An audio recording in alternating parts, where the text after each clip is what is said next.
I'm Eleanor Vance, and for most of my life, I believed that success was a fortress built from steel and glass, a place where no one could touch me, where the ghosts of my past could never follow. My world was one of numbers and stock tickers, a universe far removed from the simple warmth of family. 17 years ago, I walked away from a life that had no room for me. A decision I told myself was an act of strength. But every fortress has a hidden door, a vulnerability you can't see until it's too late. Mine was a single, anonymous phone call that came on a rainy Tuesday, a tiny, trembling voice from a world I had forgotten, a voice that called me Mr. Anderson and changed everything I thought I knew about myself. It was a call that shattered the quiet sanctuary I had so carefully built, a call that proved you can outrun your past, but you can never truly escape it. Before I dive into my story, I'd really appreciate it if you could let me know where you're watching from in the comments, and if you'd consider subscribing to my channel. It would mean the world to me and help me keep sharing more stories like this. Thank you so much for being here. I am Eleanor Vance, a name that echoes in the hushed halls of power, a woman forged in the crucible of corporate boardrooms where every word is a weapon and every deal a battle won. For most of my life, I believed that success was a fortress built from steel and glass, a place where no one could touch me, where the ghosts of my past could never follow. My world is one of numbers and stock tickers, a universe far removed from the simple warmth of family. 17 years ago, I walked away from a life that had no room for me. A decision I told myself was an act of strength. But every fortress has a hidden door, a vulnerability you can't see until it's too late. Mine was a single, anonymous phone call that came on a rainy Tuesday, a tiny, trembling voice from a world I had forgotten, a voice that called me Mr. Anderson and changed everything I thought I knew about myself. The mahogany desk in my New York penthouse office felt cold beneath my fingertips. The rain tapped a steady rhythm against the floor-to-ceiling windows, a perfect counterpoint to the chaotic silence that now filled my space. I had just concluded a 3-hour video conference with my partners in Seoul, the final numbers of a multi-million-dollar acquisition flashing across my screen. My mind was still running through a mental checklist of illegal disclaimers and financial forecasts when the burner phone buzzed. It was a relic, an old Nokia I kept in a drawer for the few instances when I needed to make a call that couldn't be traced, a holdover from a life I no longer lived. I picked it up, expecting a call from a security consultant or a private investigator, someone who operated outside the digital footprint of my main life. Instead, a small, quavering voice broke through the static. "Hello? Mr. Anderson." The small voice, a fragile echo on a line riddled with static, was so unexpected it felt like a ghost. I froze, the name slicing through the meticulously ordered silence of my office. Anderson. It was a word I had not used in nearly 2 decades, a name I had shed like a skin to become Eleanor Vance, CEO, a woman with no past to speak of. I almost hung up, my first instinct to sever any connection to a world I had so ruthlessly left behind. But the child's next words held me captive, pulling me out of the perfect, air-conditioned isolation of my penthouse. "My mommy gave me this phone and told me you're her first contact, but the phone says your name is different now." I finally found my voice, a low hum that was less of a question and more of a command. "Who is this?" I asked, my tone as controlled as my life had always been. The little girl, whose name I would learn was Lily, spoke with a heartbreaking maturity that didn't belong to a child. Her words came out in a rush, a frantic plea disguised as a simple explanation. She spoke of her mother, a woman named Sarah, who was very sick, her body racked with a cough and a fever that wouldn't break. She spoke of an empty refrigerator and a silence that had settled over their small home. Lily wasn't asking for money or for a savior. She was simply laying out the facts of her life, a quiet testimony to a desperation I couldn't ignore. But it was the next thing she said that shattered my composure, cracking the perfect facade of my success. Mommy says he's the only family we have left, but I don't understand why she cries when she talks about him. The phrase hung in the air, a devastating paradox that was both a puzzle and a physical blow. The simple word he referred to my brother, Michael, the very man whose name I had spent years scrubbing from my own identity. The idea that he was this little girl's only hope, her mother's first contact, while simultaneously being the source of so much quiet, unseen pain, felt like a direct contradiction of everything I knew about my family. It was a betrayal from a past I thought was dead. My mind raced, my CEO instincts kicking in. I ran a mental checklist of every contact, every phone number, every encrypted file. Why was my emergency line linked to a relic from a life I had discarded, a life that had belonged to Michael? I was a woman of logic, of data, and this was an impossible equation. The call was a glitch, an anomaly, and yet it felt like fate, a cruel joke played by the universe. I could feel the cold sweat on my palms, my heart pounding a rhythm I hadn't felt in years. Lily's tiny voice, still talking about her mother and the scary shaking, was now a constant, terrifying drumbeat in my ears.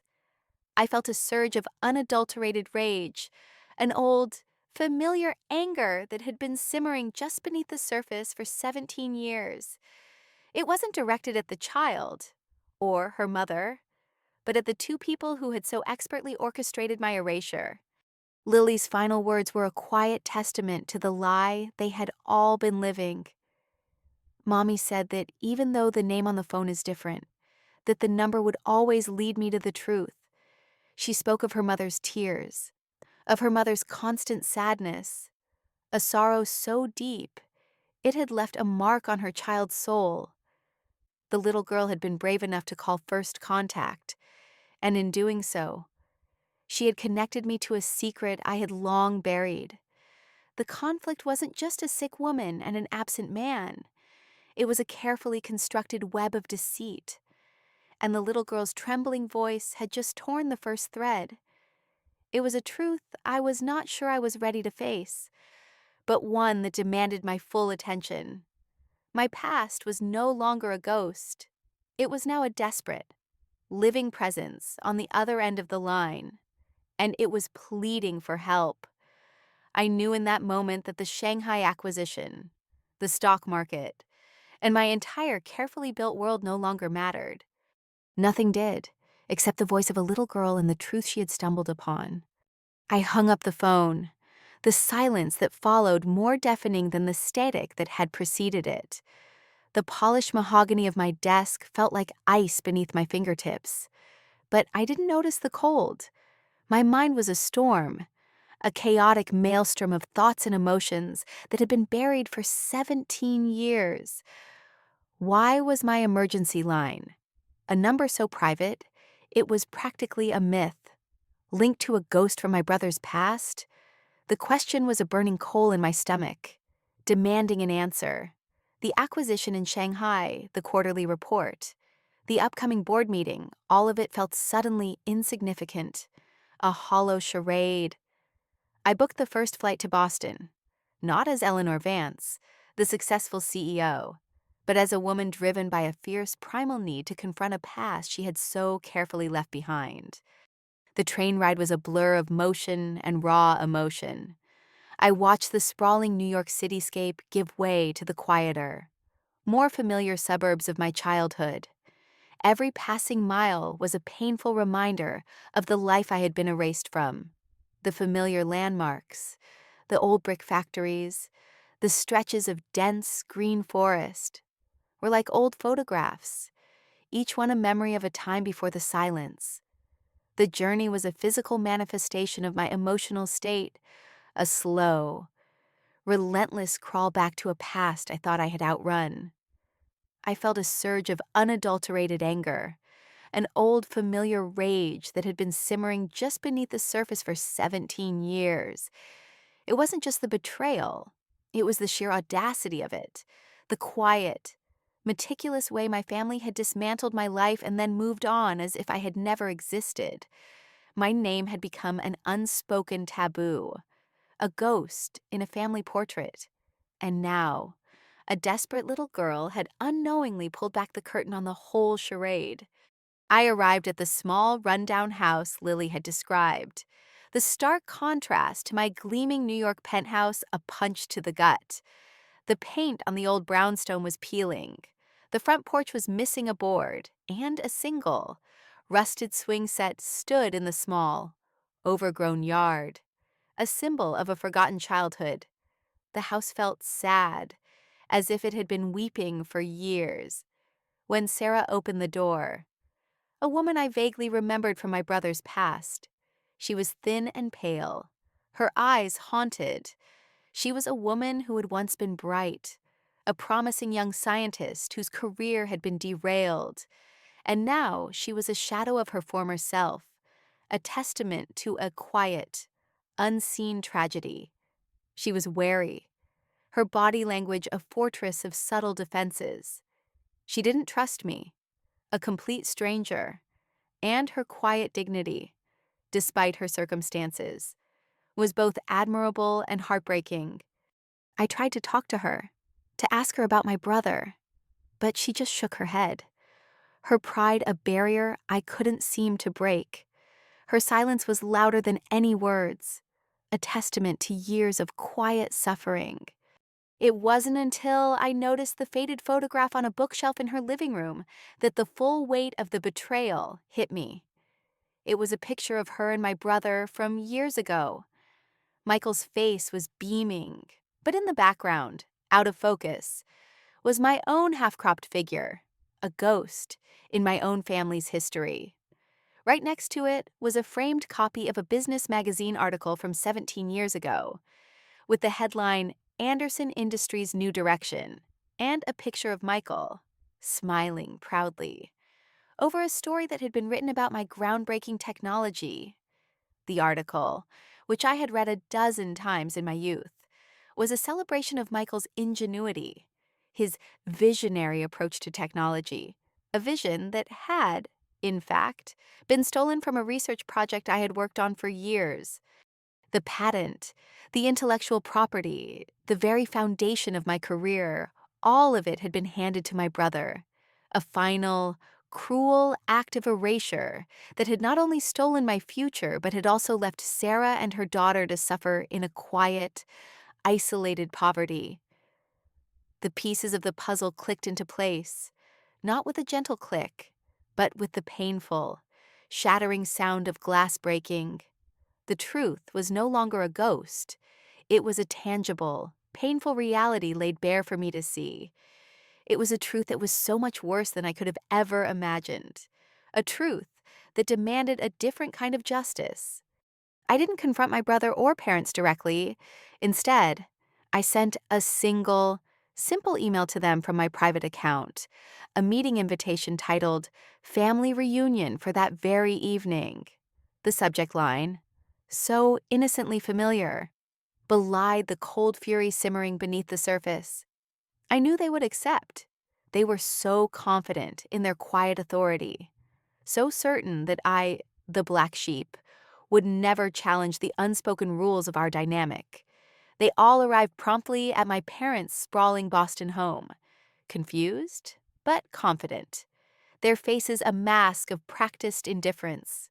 Michael was there with his wife, and my parents were seated regally in the living room, a picture of familial perfection that felt utterly grotesque to me. The room was heavy with a silent tension, filled with the kind of small talk that only served to highlight the chasm between us. We sat in a strained silence until I spoke.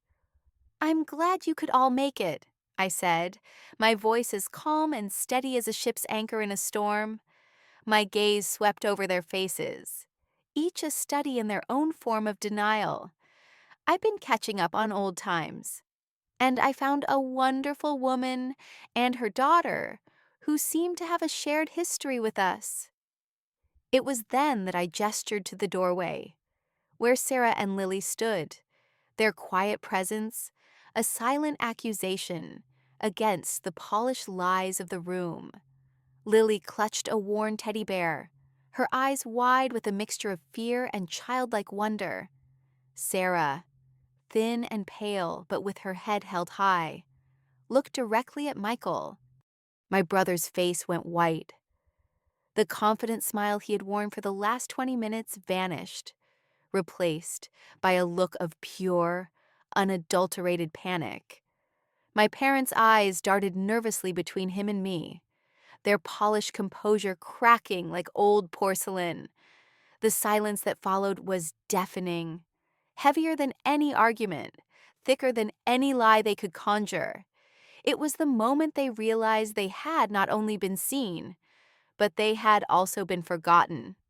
My little action, not a yell or a confrontation, but simply bringing the truth back into the room, shattered their meticulously constructed reality.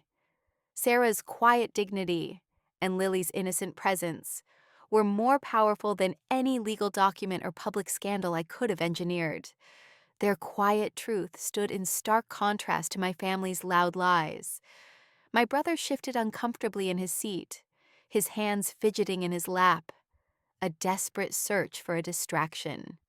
My mother, the matriarch who had always controlled every narrative, suddenly looked lost, her eyes wide and pleading. The direct consequence of my action was not a shouting match. It was the complete and total collapse of the facade they had built. They had no answers, no defense, because they had no truth on their side. The lie was exposed not by my words, but by the irrefutable presence of a woman and a child who had suffered in silence because of their actions. The room became a battlefield of unspoken accusations, and the victory belonged to the quiet, dignified truth that was finally given a voice. I didn't need an apology. I didn't want an explanation. All the years of carefully constructed lies, the decades of quiet betrayal, were now laid bare in the stunned, silent faces of my family, my brother's panicked gaze, my mother's pleading eyes. They were no longer the authors of my suffering, but simply characters in a story I was finally ready to leave. The power in that room had shifted, and it was no longer in their hands. It was in my silence, in the quiet, undeniable presence of Sarah and Lily. The revenge wasn't in a public scandal, a legal battle that would tear apart the empire I had built. It was in a simple, graceful walk to the door. I looked at Sarah, and a different kind of communication passed between us, one of shared understanding and a quiet, profound forgiveness. It wasn't just about Michael's betrayal. It was about the years of silent suffering we had both endured. I took Lily's small hand in mine. Her fingers, so fragile and trusting, felt more real than any stock certificate or corporate title I had ever held. I turned my back on the people who had erased me and walked out, leaving them to sit in the ruins of their perfect family facade. The silence that followed us out the door was the sweetest music I had ever heard. The days that followed were a whirlwind of a different kind. I used my resources not to tear down my brother's world, but to build a new one for Sarah and Lily. My lawyers worked tirelessly, not to sue for damages, but to secure Sarah a position at a leading research institution, a career that had been stolen from her. I didn't just give them a place to live, I gave them a home, a true sanctuary away from the ghosts of their past. The revenge wasn't about destroying my family. It was about building a new one, a family built on choice, on love, on truth. My chosen family was not born of blood, but of a shared history of being outsiders, of being forgotten, and of finding a way to rise from the ashes. The old wound of my past was finally closed, not with a painful confrontation, but with the warm embrace of a new beginning, a testament to the truth that some ties are meant to be broken so that new, stronger ones can be formed. I am not a victim anymore. I am Eleanor Vance, a woman who found her true value not by proving herself to others, but by saving someone else and finding her own version of home. My family's facade of perfection had been shattered, and in its place, I had found a real, imperfect, and beautiful reality. I never returned to that world, to that family, but every morning when I wake up, I am reminded of the truth: I am not a failure, I am not a pariah, and I am not a victim. I am Eleanor Vance, a CEO, and a woman who has finally found her voice, a voice that she never knew she had, all because of a little girl and a phone call that changed everything.